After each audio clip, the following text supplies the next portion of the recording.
Животные способны распознавать, когда они по-настоящему больны. Когда ветеринар сообщил этому псу, что ему осталось жить всего 2 часа, он зарыдал. Затем произошло невообразимое. Не забудьте подписаться и активировать кнопку звонка, чтобы получать все новости.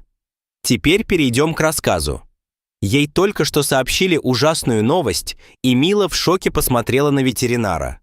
Она крепко прижимала к себе Романа, своего пса. По словам ветеринара, псу оставалось жить всего 2 часа, и он был близок к смерти. Глаза Романа наполнились слезами, когда женщина зарыдала. Пес, казалось, тоже горевал. Однако, несмотря на свою крайнюю боль и страх, он продолжал беспокоиться за своего человека. Казалось, он пытался утешить ее, облизывая. Всего за несколько дней до этого щенок был здоров, поэтому Мила была потрясена тем, что все пошло так ужасно неправильно. Когда после окончания школы у Милы появился собственный дом, все началось. Впервые в жизни она жила одна. Она намеревалась по возможности брать со собой собаку своего детства, но она умерла, когда она училась на последнем курсе колледжа. После нескольких месяцев одинокой жизни она решила завести собаку. Она посетила ближайший приют, чтобы посмотреть на собак, но сразу же влюбилась в Романа. Было удивительно, как быстро развивались их отношения. Ей пришлось погладить Романа, который был еще щенком, но уже совсем подавленным, когда она заметила его лежащим на жестком бетонном полу. Его лицо просветлело, когда он привлек к себе внимание. Когда она попыталась почесать его через решетку, он лизнул ее пальцы и завилял хвостом. В тот же день он проводил Милу домой. Роман стал для Милы целым миром, и они прекрасно провели время. Хотя пес был доволен, Мила временами беспокоилась. Он был еще щенком, когда однажды внезапно заболел. Миле пришлось срочно отвезти его к ветеринару после того, как у него случился приступ. Оказалось, что он переигрывал и недоедал. Уровень сахара в его крови резко упал, и он серьезно заболел.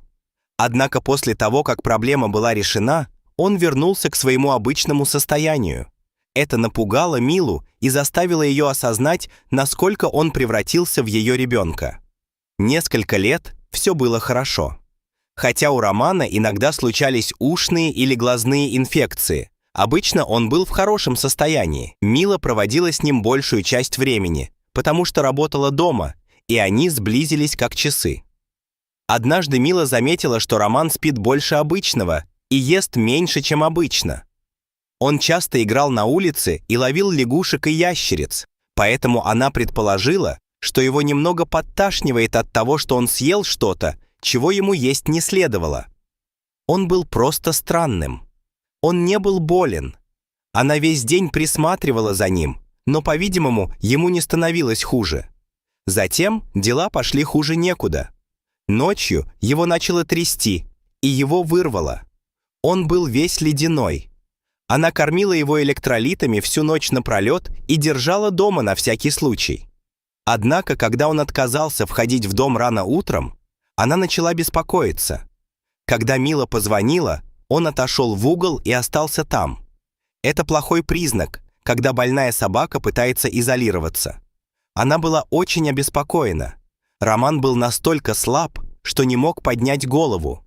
Мила была так напугана, что у него побелел язык. Она схватила Романа, как только открылся офис местного ветеринара, посадила его в свою машину и как можно быстрее повезла к ветеринару.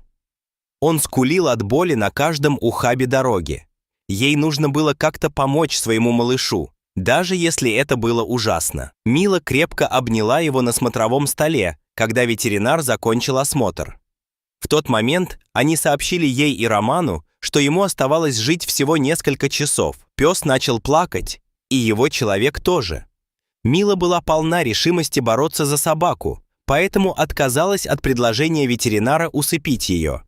Они не были уверены в состоянии Романа, и у них не было инструментов и оборудования, необходимых для проведения необходимых анализов. Они порекомендовали ему обратиться к ветеринару в более крупном городе. У него мог бы быть шанс, если бы его здоровье улучшилось, но его организм уже отказывал. Они считали, что у него не было времени.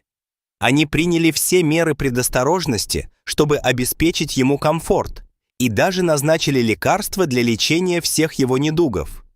Однако они не смогли вылечить это заболевание из-за отсутствия окончательного диагноза. Последовавшие события поразили их. Появление собаки застало их врасплох, но они позволили Миле остаться с Романом. Он боролся за выживание. Ему стало немного легче дышать, так как он спал, приняв все лекарства и положив голову на колени Милы. Он ни в коем случае не был безнадежен, но у него был шанс, благодаря его огромному желанию бороться. Мила могла бы отвезти его в город, чтобы он посетил ветеринарную клинику. Они согласились. У них не было машины скорой помощи для собак, поэтому Миле пришлось проделать примерно часовой путь, чтобы оказать собаке необходимую помощь. Они убедились, что Роману удобно, и прикрепили его капельницу к ее автомобилю. Она искренне надеялась, что поездка в город пройдет без происшествий. Кроме Милы и ее собаки, у нее не было времени обратиться за помощью. Это была мучительная поездка в город. Мила смогла пару раз оглянуться через плечо, но даже не была уверена, что собака еще жива. Она ехала так быстро, как только могла, плача при этом. Что могло заставить ее собаку так быстро заболеть? Может быть, она что-то упустила из виду? Все, на что она могла надеяться, это на другую возможность. Когда они приехали на место, ветеринарная клиника была готова принять Романа после звонка местного ветеринара. Мила была по-настоящему напугана после того, как они осмотрели его. Однако позже они обнаружили, что он все еще жив и просто спит. Здесь они могут провести множество тестов, чтобы определить состояние Романа. Чтобы определить, есть ли у него какие-либо закупорки или какие-либо изменения в теле, они сделали рентген. Рентген ничего не выявил. Несмотря на чрезвычайно высокий уровень заражения, они не смогли определить причину его тяжелой инфекции. Несмотря на проведение всех возможных тестов, они смогли идентифицировать только микроб, который не должен вызывать заболевания даже у взрослых собак. Это просто вызвало бы у них насморк, даже у маленьких щенков. Это было совершенно бессмысленно. Он постепенно выздоравливал, как только они начали лечить его. Но они понимали, что собака может вернуться к смерти без лечения, если они не смогут диагностировать проблему. Поразительно, что произошло дальше. Мила боялась забирать щенка домой, не разобравшись толком, что с ним произошло, хотя они провели все мыслимые тесты. Что, если он не сможет бороться достаточно долго, чтобы получить помощь позже? Она никогда не понимала, почему у него ничего не получается. Женщина пыталась помочь своей собаке, и ветеринар видел ее преданность ему. Она уже почти сдалась, когда ей в голову пришла другая мысль. Им оставалось пройти еще одно обследование. Она хотела провести анализ на заболевание, которым на самом деле болеют очень немногие животные, и еще меньшему числу животных ставится диагноз, так что шанс был невелик. Это было единственное, что они смогли придумать, хотя медсестра предупредила ее, что она, возможно, зря тратит время. После измерения уровня кортизола они сделают собаке укол и измерят его еще раз. Если ничего не изменится, они узнают о проблеме. Мила как раз собиралась забрать Романа домой из больницы, где он провел 5 дней. У него все было хорошо, но результаты анализов еще не были получены. Результаты пришли, когда они уже собирались уходить. Его организм не вырабатывал кортизол. Результатом этого заболевания являются рецидивирующие инфекции, и иногда у собаки случается кризис, который может привести к быстрой смерти. Такова была ситуация с Романом, но он собирался поправиться благодаря своей решимости жить и любимому родителю, который никогда бы от него не отказался. Возможно, он ведет совершенно нормальную жизнь, принимая ежедневно несколько лекарств для поддержания нормального уровня кортизола. По мнению всех, это радостное завершение. Спасибо за просмотр. Друзья, приходите еще за удивительными историями.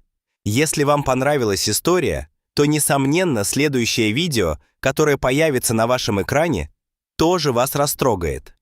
Не забудьте подписаться на канал, поставить палец вверх и активировать колокольчик для уведомлений, чтобы не пропустить ни одного из наших следующих видео. Крепко целую и до встречи в следующем сюжете.